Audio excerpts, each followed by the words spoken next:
next speaker is Dr. Mohottala Kularatne from the Department of Economics, University of Kelaniya. He's going to talk to us about the socio-economic impact of culture-based fisheries on rural livelihoods, the Sri Lanka experience. Please go ahead. Professor Upali Amarsingh is comprehensively demonstrated that the regional context of culture-based fisheries, but in my presentation, I'm mainly dealing with socio-economic impact of culture-based fisheries on rural livelihood in Sri Lankan experience today. And let me go through the introduction first of all, and again I wanted to discuss with you the process of CBF production and rural livelihood today in Sri Lankan case, and fisheries potential, what we have as resources, natural resources, and also would like to discuss it, the main uses for water bodies for CBF and captive fisheries. And moving to next, and I will discuss what are the trends in CBF production and water bodies used for CBF today in Sri Lanka. Also, we need to discuss about sort of importance of CBF and again, and how it is impact to livelihood benefits of. And next time, the next stage, I might discuss major constraints and potential solution and the way I am thinking, and also finally let's discuss what are the future prospects of CBF with respect to Sri Lankan situation. And already we well known that what is culture-based fisheries is, but in my case it is very important because this is artificial stocking, or otherwise means of recruitment, because of we are using natural water bodies. In economic sense, it is very important because it is minimizing fixed cost. And already we have kind of a water bodies, natural, therefore we are expecting kind of a natural productivity through the stocking fish fingerlings. And presently in Sri Lanka, inland fisheries enhancement strategy is mainly dealing with seasonal reservoirs, or we are calling them as a village irrigation system and minor-perennial reservoirs. And the simple process of CBF production today in Sri Lanka is starting from fish breeding in hatcheries, rearing in fingerling, stocking into water bodies, protecting, guarding them, harvesting, trading, and sharing benefits. You know that what I am putting in the first stage and the second stage here means that when we are starting culture-based fisheries in 1980s, like in the beginning, the first stage is dealing with all these activities, this responsible kind of a group of people or institutions to conduct it. The government breeding centers are mainly dealing with fish breeding in hatcheries, and the nectar and mini nurseries are rearing fry fingerlings. Likewise, stocking to the water bodies are dealing with fisheries cooperative societies, or fish farmers groups, or whatever the names we are naming them, and fisheries farm organization, and also individual mainly to the village irrigation or small water bodies. And when we are moving to this situation into the little bit more advanced stage, in the second stage, now we can see in Sri Lanka there are kind of a mini nurseries or community-based nurseries are developing. And this simply says that the CBF is moving ahead in Sri Lanka. And similarly, rearing fry fingerling, so individuals' nurseries are there. And also stocking and water bodies. Research programs are conducting these sort of things, and NECTA is funded by the government programs. They are working on this area now. Because this table, I want to show you that CB is moving ahead in Sri Lanka. You know that in the beginning, people harvest their own as a village farmers, but now it is a little bit developing into more staggered harvesting, depending on the demand and depending on the trading system of the country. And also sharing benefits in the beginning among the members of fisheries groups and with sometime outside traders, but now it's a little bit more expandable. And the fish farmers village community basically share their benefits in the beginning, but now we can realize that the production goes up to urban markets. Maybe later on we are expected to contribute some amount to the GDP. But before that, we have to see that whether we are okay in the rural, whether this is contributing, whether this is helping us to go for the rural livelihood. And rural livelihood is simply mean that the way of life, the how people are using resources for their livelihood. So rural livelihood we can see in this diagram either in non-farming activities or agricultural activities. Actually, agriculture also referring to farming, fishing, raising livestock, and forestry. And whatever the activities dealing with these activities comes under rural livelihood. If you go through the Sri Lankan context, reservoir-based rural livelihood, we can term it as, because you know that the reservoir water we are using for several livelihood activities in Sri Lankan village communities. They are using this water for animal rearing, okay, livestock farming, and cottage industries, domestic water users. You know, they might use some horticulture things and the fisheries, etc., etc. So this is what I want to say, that culture-based fisheries and the reservoirs are much supporting for rural livelihood in Sri Lanka. And what is the sort of fisheries potential in Sri Lanka is that we have two main fisheries activities. One is marine fisheries and another one is freshwater fisheries and aquaculture.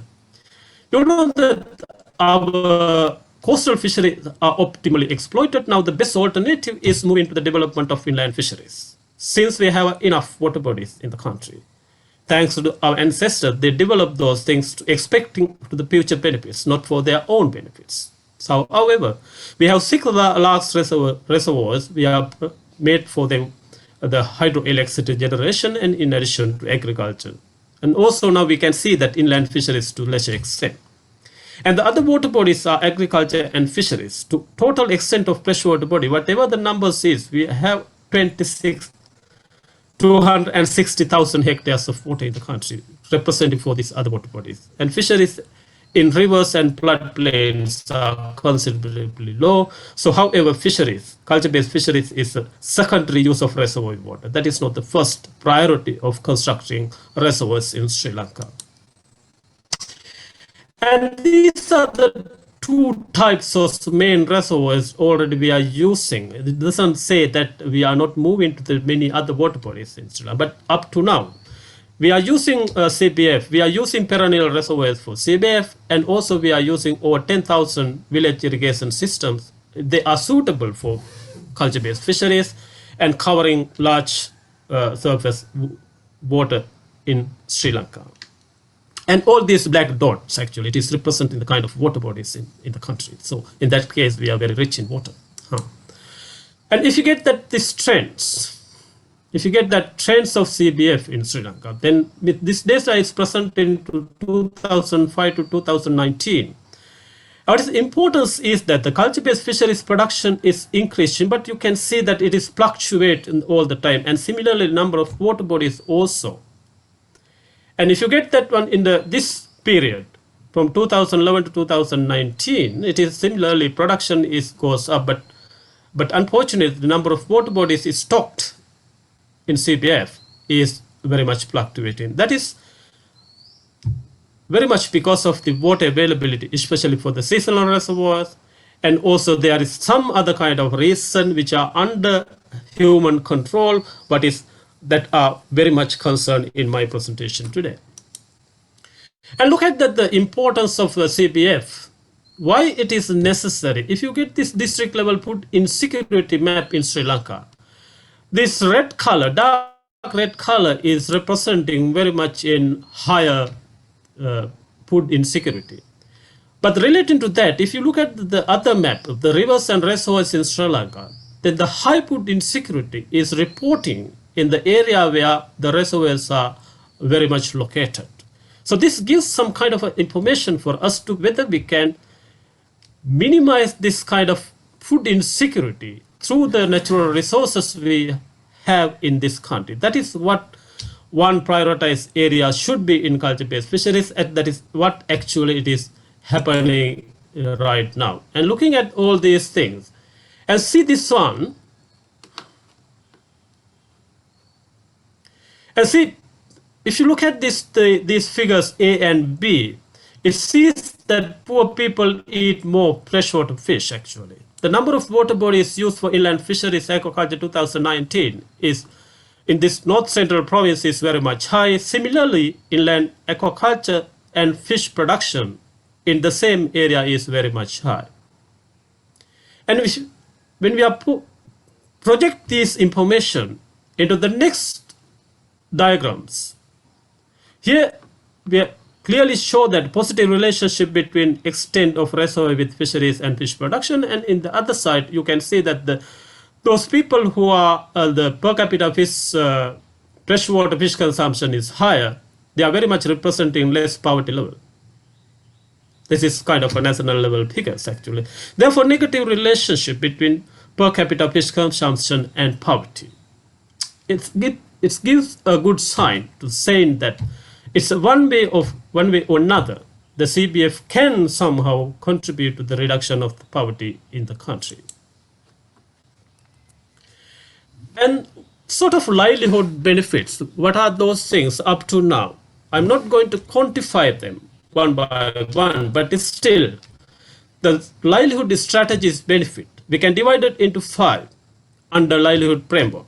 The natural capital benefits, we are getting regular maintenance of the reservoir, and the people are moving to very much good water resource management. Even though there are kind of a problems, it's still there, but it's still natural capital benefits comes with the culture-based fisheries in Sri Lanka. And the next one is human capital benefits, and the technology know-how of CBF activities, because people should know that how to breed, how to stocking, and how to harvesting, and how to post-harvesting, etc., and trading. And also they are very much good in that knowledge on planning and monitoring, and also knowledge on bookkeeping and accounting. You know that they are having a very good monthly meeting, and they are discussing, they are planning. And I know that this is much better in minor perennial reservoirs than seasonal reservoirs. But seasonal reservoirs, we have the first year cropping year, the first meeting of the cropping year is always discussing all these things. And the physical capital benefits are in price structure. You know that the people are investing kind of a public necessities from the benefits of CBF income. And in that way, in price structure is development, it can appear. Road structure, electricity, water supply, market, housing, and etc., etc. And also some gears, kind of canoes. These are the physical capital benefits that people are taking from the culture-based fisheries in Sri Lanka. And the next one is financial capital benefits. And obviously, the increase of monthly income is evident from 2 studies now ranging from 15,789 to 35,000 approximately in village irrigations. And also, this is much increase in perennial reservoirs according to Puspalata 2020. Okay, increase in fish consumption. And also, social benefits are huge in this activity. And we are discussing main 4 constraints. Also, I am providing possible solution for those things. And one reason is that this fluctuation of the production is the technical inefficiency. The efficient level is 27 for minor perennial and 33% of village irrigation.